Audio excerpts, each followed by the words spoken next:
something gets misunderstood a lot on this journey. That's a strange kind of comfort, knowing nothing here is actually as broken as it looks. Separation looks like loss from the outside, like things falling apart and drifting further away with every passing day that goes by. But on the inside, something else entirely is happening. It's more like a quiet rebuilding happening room by room, the kind that doesn't show on the surface, but never actually stops underneath it. And right now, today, we're going to talk honestly about what's happening for the divine masculine during this particular stretch of the road. Because so much gets said about the feminine's healing, and not nearly enough gets said about what the masculine is quietly working through underneath all that silence and distance. Here's the thing: the masculine energy in this dynamic isn't sitting around doing nothing. That silence isn't empty. It's loud in a different language, one that doesn't always translate into texts or calls or grand gestures. It translates into internal restructuring, into a kind of dismantling that has to happen before anything real can be rebuilt, the way a house sometimes needs its foundation pulled apart before it can actually hold weight properly again. Separation pulls at every assumption the masculine ever made about strength, about control, about what it means to provide or protect or lead. And when those assumptions start cracking, it's uncomfortable. It's supposed to be. Because real change rarely arrives feeling pleasant. It arrives feeling like something is breaking even when it's actually being rebuilt stronger than before. Think about it this way: you can't pour new water into a cup that's already full of old water. The masculine has to empty out first. Old defense mechanisms, old fears dressed up as logic, old patterns of retreating instead of reaching, all of it has to surface and get looked at directly, examined without flinching, even when it's not flattering. That's not weakness. That's the bravest kind of work there is, because nobody's clapping for it. Nobody sees it happening. It happens in quiet rooms, in long drives, in moments of staring at a ceiling at 2 in the morning, wondering why the chest feels so tight, why some unnamed weight keeps showing up uninvited. So let's walk through what's actually unfolding underneath all that quiet. Because the divine masculine is learning 7 distinct lessons in separation, and the divine feminine is right there too, working through her own mirrored version of growth, equally responsible, equally active, equally in process. This isn't one-sided. It never was. And pretending otherwise has never actually served either side of this connection. The first lesson is learning that retreat is not the same as resolution.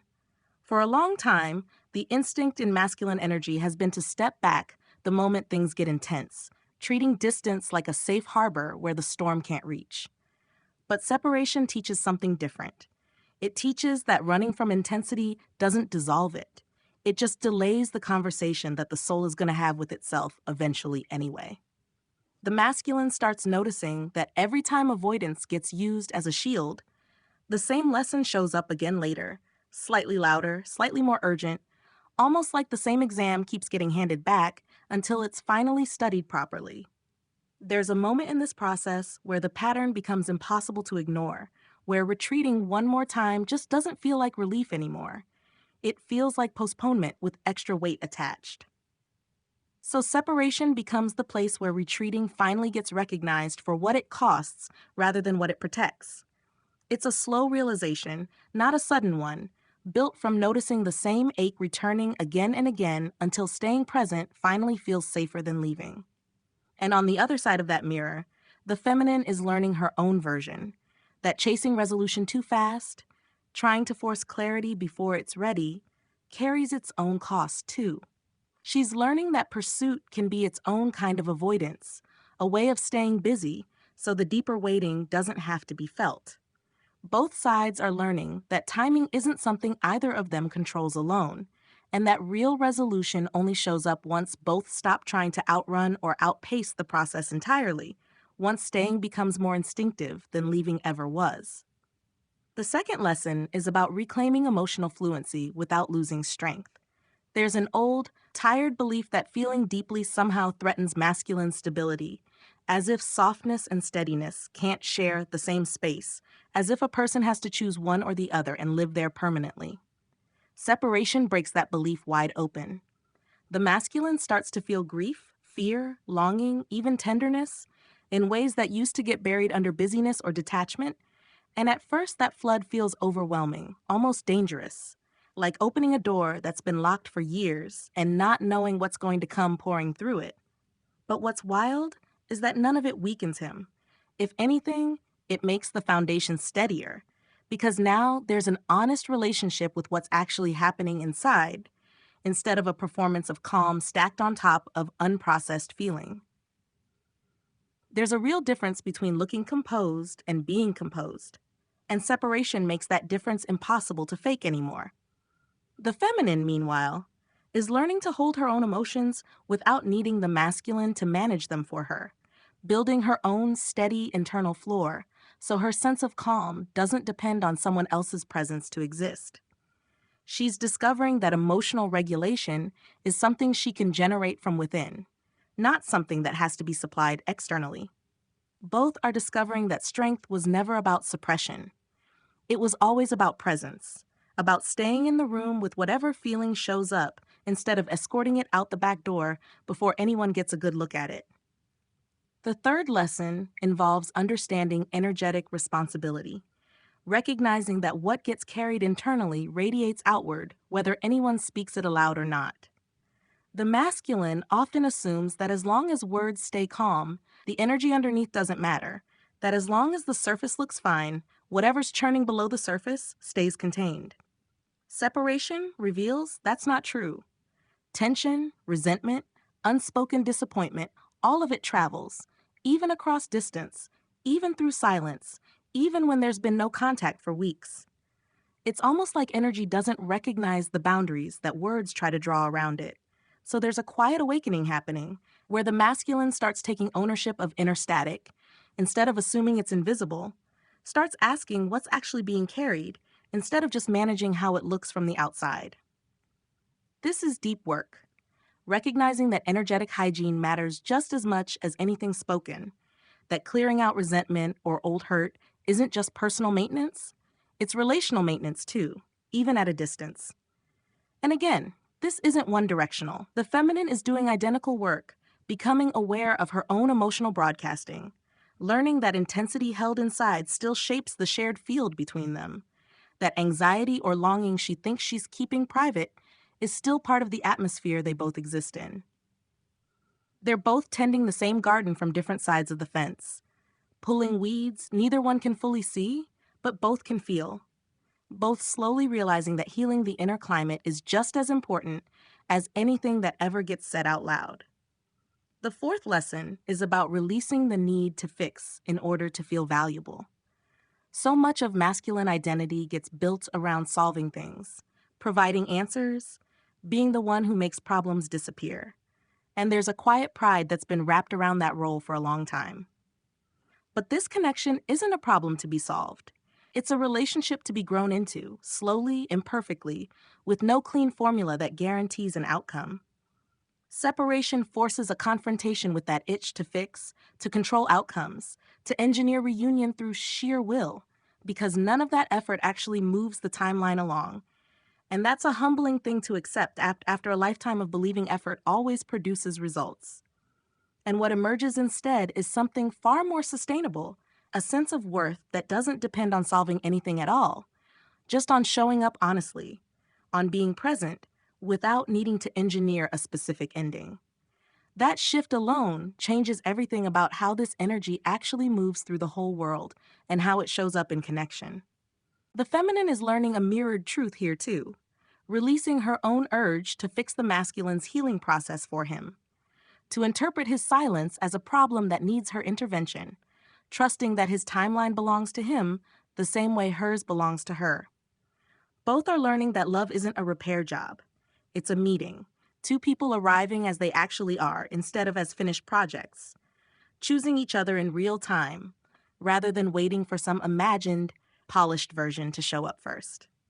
The fifth lesson centers on rebuilding trust in timing that can't be rushed.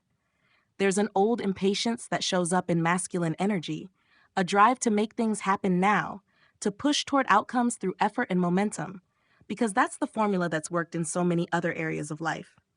Separation slows all of that down, sometimes painfully so. And there's real frustration in watching effort not translate into immediate movement the way it usually does. And in that slowness, something shifts. The masculine starts learning to trust unseen movement, the kind that doesn't show results immediately, but is still rearranging things beneath the surface, like roots growing before any sign of a sprout breaks through soil, doing essential work long before there's anything visible to point to.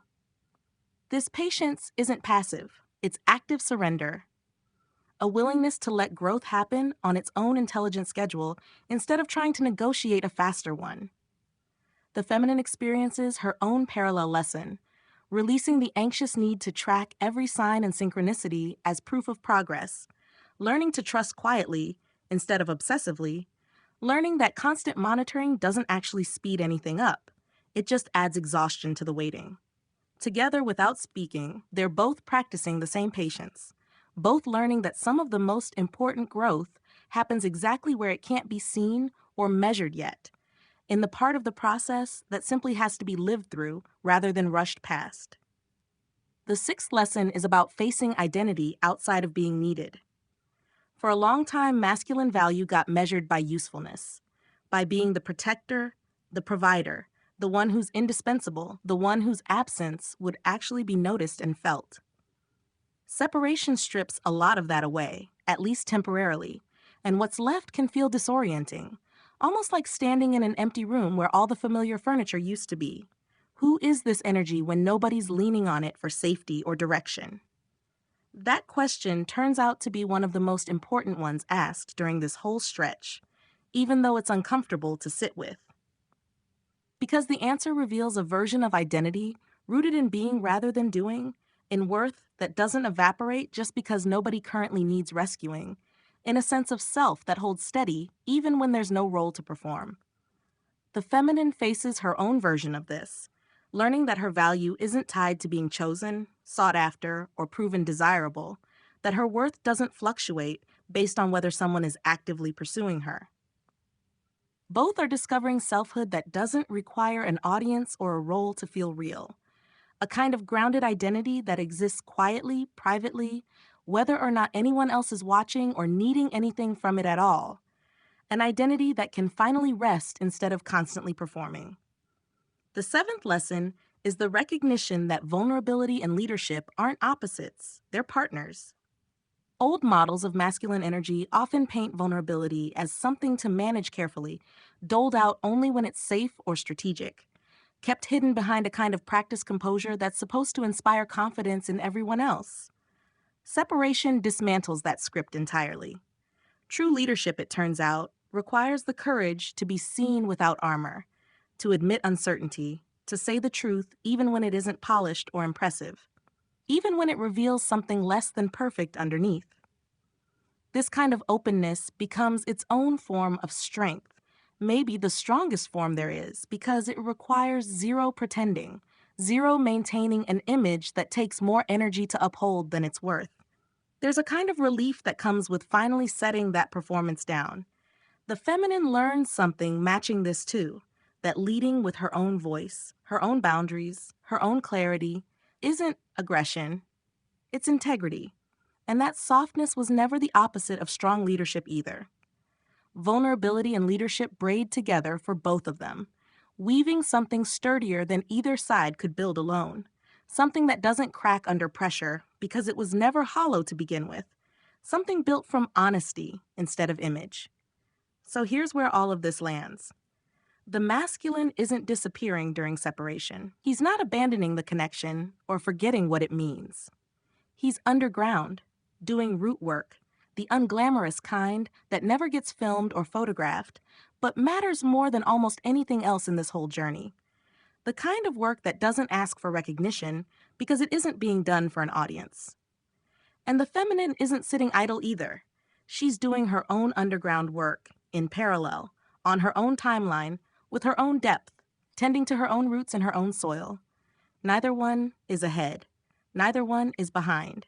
They're simply growing in the dark together, even when it feels like growing apart, even when distance makes it look like nothing connects them anymore. What's worth holding on to through all of this is a kind of faith that doesn't need proof yet. The seeds being planted right now, In silence, in distance, in quiet internal battles nobody else can see, those seeds are real. They're going to surface eventually as steadiness, as presence, as a kind of love that finally has roots strong enough to hold its own weight without bending under the first sign of pressure. So if today feels heavy, let it be heavy. Growth often does. But underneath that weight, something extraordinary is already taking shape, getting ready to rise the moment it's strong enough to stand in the light on its own. Trust that. Trust this. The work being done right now, by both of you separately, and yet somehow together, is the very thing that's going to make everything that comes next finally last, finally hold, finally feel like home. Not because it was forced into shape, but because it was finally allowed the time it needed to grow into something real.